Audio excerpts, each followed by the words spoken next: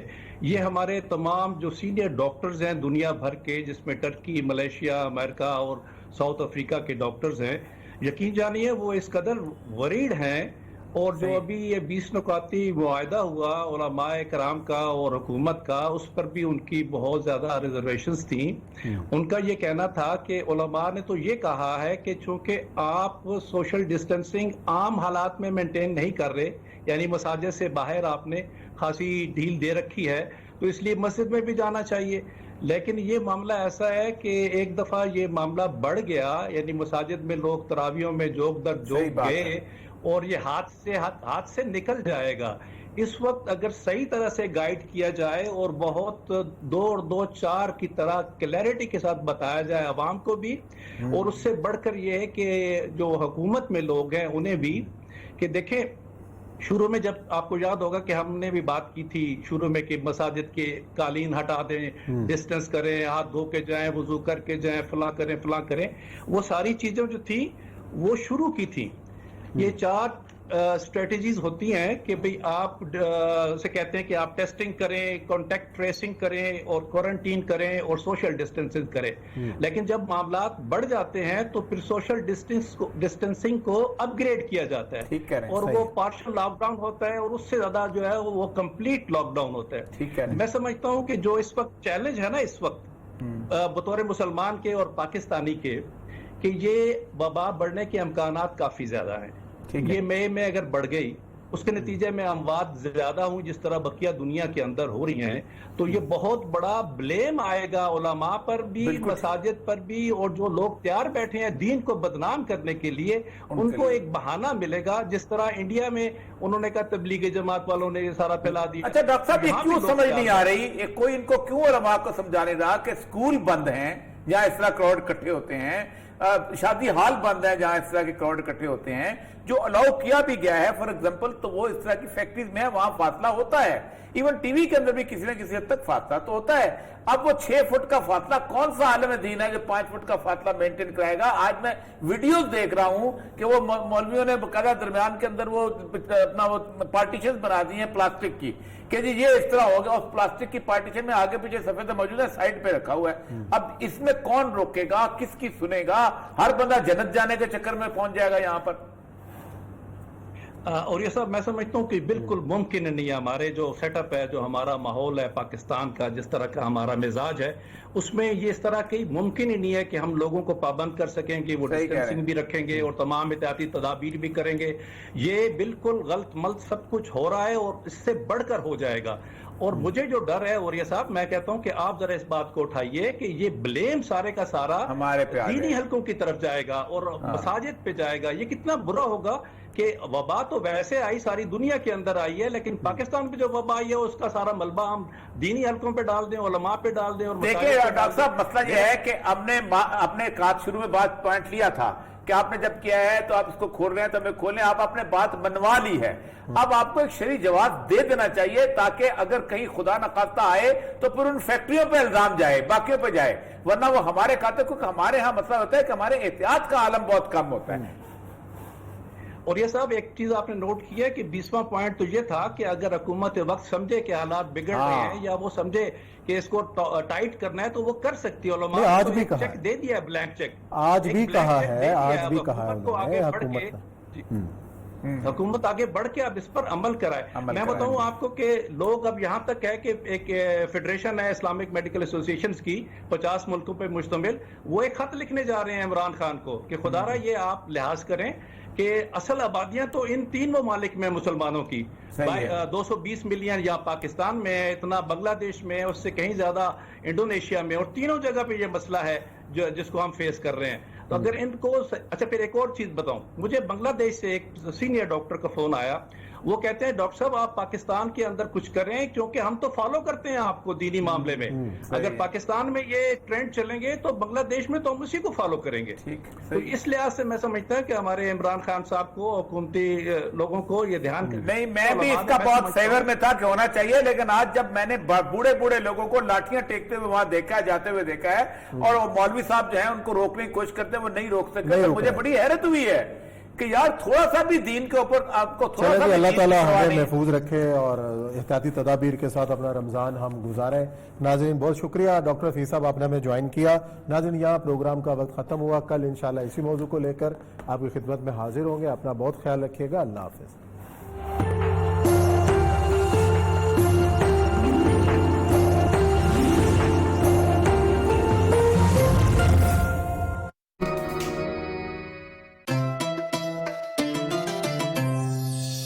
اس رمضان کینولیف کی خریداری پر آپ کو ملے گی 192 روپے تک کی بچت. کینولیف, بچت پر نو سمجھوتا.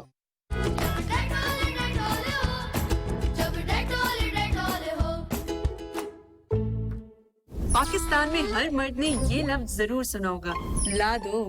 بیٹا ٹماٹر تو لا دو, بھیا شیمپو تو لا دو, سنتے ہو پیمپر تو لا دو, ارے بڑاؤ کچھ تو لا دو. لا دو لا دو لا دو لا دو لا دو. ویٹ, اب کچھ لانے کے لیے جانا نہیں ہے کیونکہ دراز لا رہا ہے ڈی مارٹ.